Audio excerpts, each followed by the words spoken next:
Hello friends, welcome to shorthand super fast writers. दोस्तों, अगर अभी तक आपने इस चैनल को सब्सक्राइब नहीं किया है तो सब्सक्राइब कर लें और बेल आइकन को दबाएं डेली शॉर्ट हैंड डिक्टेशंस के लिए। आज के मैटर की ट्रांसक्रिप्शन के लिए आप डिस्क्रिप्शन के लिंक पर जा सकते हैं और इस तरह की और भी डिक्टेशंस लिखने के लिए आप हमारे प्लेलिस्ट पर जा सकते हैं। शुरू करते हैं आज का dictation. Transcription number 294, volume number 14 से। Be ready. 10 seconds.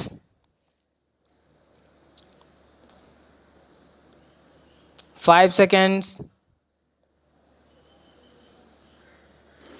Start. Mr. Chairman, I am placing on the table of the House a notification which makes applicable to the Life Insurance Corporation certain provisions of the Insurance Act. The House will recall that Section 43 of the Life Insurance Corporation Act lays down that these provisions would be made applicable to the Life Insurance Corporation subject to such conditions and modifications as may be specified in the notification. The notification is in pursuance of this recruitment.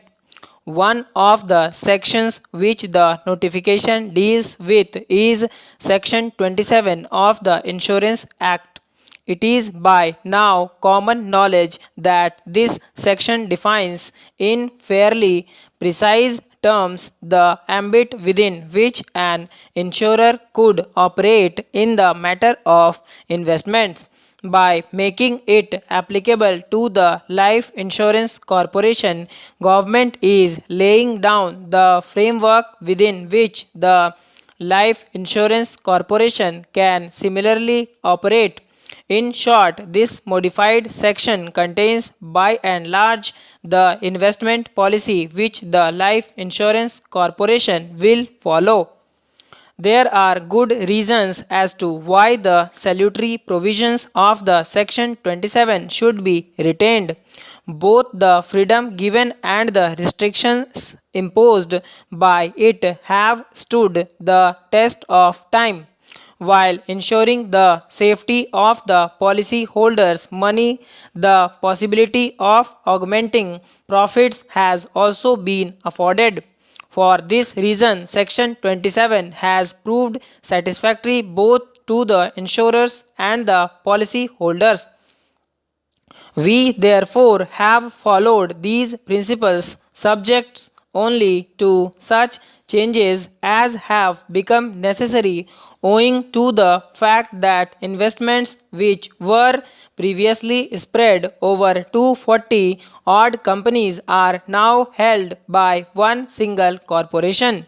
I am add that in coming to our decision, we have consulted both the corporation and the Reserve Bank of India.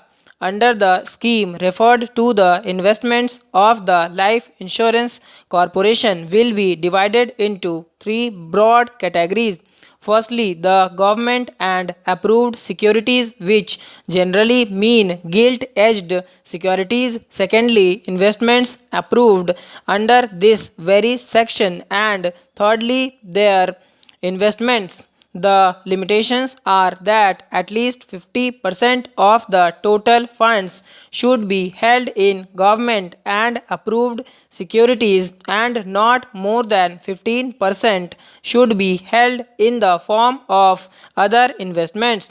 The result is that about 35% is held in what is known as approved investments.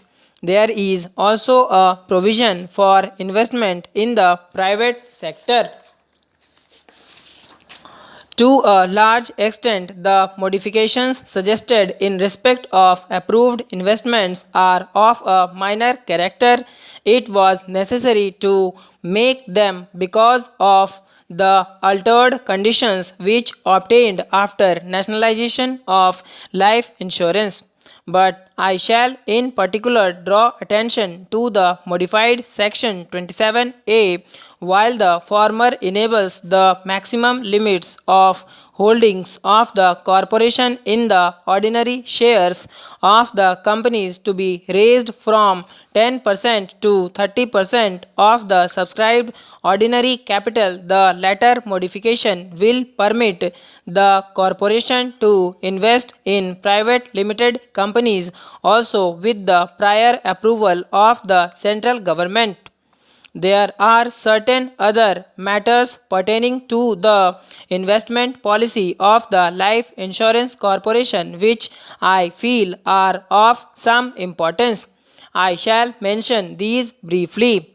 To begin with, I would like to make it quite clear that the Life Insurance Corporation shall always keep in mind the provision of Section 6(1) of the Life Insurance Corporation Act, which enjoins on it the duty of carrying on its business to the best advantage of the community. Let me be more specific. Whereas the Life Insurance Corporation will always bear in mind that its primary obligation is to its policy holders whose money it holds in trust and will work as far as possible on business principles. It will never lose sight of the fact that, as the single largest investor in India, it has to keep before it the interests of the community as a whole. It will therefore invest in ventures which further the social advancement of the country. It will take no parochial view. Its funds are drawn from all over India and they will be invested for the good of the entire country. Thus, there shall be a steady diversification of its investable funds, which is an essential requirement of any insurer, particularly the sole insurer of a country. Next, I come to the attitude which the Life Insurance Corporation should adopt in relation to the stock markets. There is not the slightest intention that the Life Insurance Corporation should indulge in speculation and thus take advantage of temporary fluctuations in market prices. It must necessarily invest on a long term basis, but this should not produce it from certain buying and selling operations when circumstances so warrant. It will actively examine its investment portfolio from the time to time and decide whatever certain of its holdings are worth keeping or disposing of. If, for instance, the Life Insurance Corporation were to sell during periods of depression, the national interest would be served by removing fluctuations in the stock markets. One important recommendation to which government attaches considerable importance is the aspect of the training and inspection which the mover rightly emphasized. More than anything else, if the further future of this industry is to be assured, if development has to be made on the basis of scientific and technological advances, then the greatest attention will have to be paid by the industries to training, cost accounting, and inspection. Even the past before this committee made this recommendation, we had lost no opportunity to remind the manufacturers to train as many of the personnel as possible and to so evolve the system of cost accounting and inspection that the after sale service and the service to be rendered to the consumer, whether a truck operator or a passenger car user, was established as in every developed and advanced country which had motorized to a considerable extent. I want to assure the House that we are laying the greatest possible emphasis. So, thanks for watching. Do like, subscribe, and share.